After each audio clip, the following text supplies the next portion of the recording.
자, 그럼 올해 5.18 기념 행사의 주제와 내용에 대해서 좀 더 자세한 얘기를 나눠보도록 하겠습니다. 네, 5.18 36주년 행사위원회 김영정 집행위원장이 스튜디오에 나와 계십니다. 안녕하십니까? 네, 안녕하세요. 네, 올해 5.18 기념 행사의 주제가 5월 광주 기억을 잇다 평화를 품다입니다. 어떤 의미인지 말씀해 주시죠.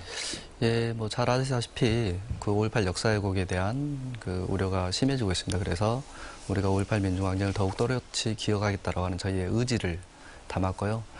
그리고 저희 지역 보성에서 농사 짓던 우리 백남기 농민 잘 아실 겁니다. 작년 11월 달에 국가공권력에 의한 피해자죠. 지금도 서울대병원에서 사경을 해보고 계시는데 더 이상 두 번 다시 이런 일이 없었으면 하는, 그래서 평화로운 세상이 깃들었으면 하는 저희들의 바람을 올해 슬로건 5월 광주 기억을 잇다 평화를 품다로 제정하게 됐습니다.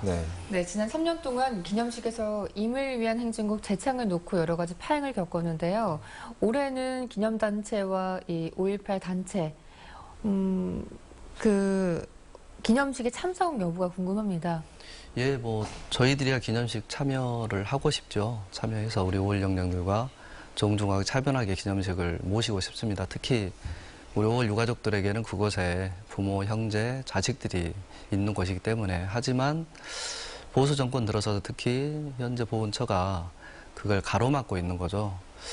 하지만 지난 총선에서 우리 국민들이 현 정부에 대한 오만과 독선에 대한 일정한 브레이크를 걸어주셨다고 봐지고요. 그래서 올해는 뭔가 새로운 좀 전향적인 조치가 있지 않을까 해서 기념식이 저희들 바람대로 차분하게 치러졌으면 하는 바람입니다. 5.18에 대한 이 폄훼라든가 왜곡도 심한 상태고요. 또 교과서 내에서도 논란이 상당히 심하거든요. 올해 5.18, 올해 5월은 조금 더 시끄러울 것 같은데 어떻습니까? 앞서 말씀드렸던 것처럼 현 정부의 독선적 행태에 대한 일정한 국민들의 심판이 있었다고 보여집니다. 그래서 약간 주춤해지지 않을까 보여지고요. 그래서 저는 역사 왜곡 등에 대응할 수 있는 큰 것 중에 하나는 이번에 이 국민들이 만들어준 요소야대 전국을 잘 이용해서 역사 교과서 국정화 같은 것을 금지하는 법을 제정해서 행정부의 일반 독주를 좀 제어한다고 하면 역사 왜곡에 대한 저희 대응이 높아지지 않을까 기대를 하고 있습니다. 네, 국립아시아문화전당이 지난해 개관을 했습니다. 그런데 옛 전남도청을 리모델링한 민주평화교류원만 개원을 하지 못하고 있는데요. 이유가 5.18의 흔적을 훼손했다라는 것인데 이런 것들은 어떻게 해결돼야 된다고 보십니까?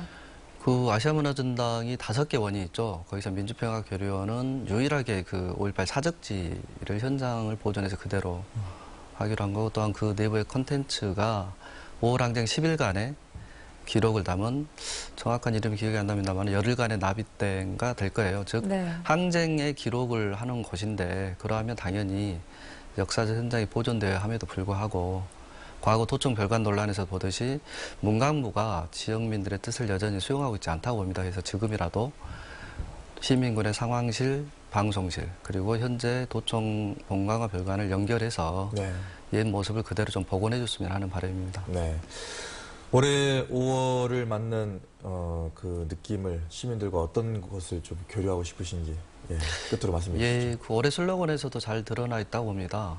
그 한편에서는 왜곡하고 우리의 자랑스러운 역사를 지우려고 하죠. 하지만 우리는 그 기억을 계속 이어서 좀 더 민주적이고 평화로운 세상을 바랬던 우리 5월 열사들의 염원을 올해 기념 행사에 저희가 좀 담고자 합니다 해서 기억하지 않는 역사는 되풀이 된다고 하는 거 명심하시고 올해 기념 행사에 함께해 주시기를 당부드립니다. 오늘 나와주셔서 고맙습니다.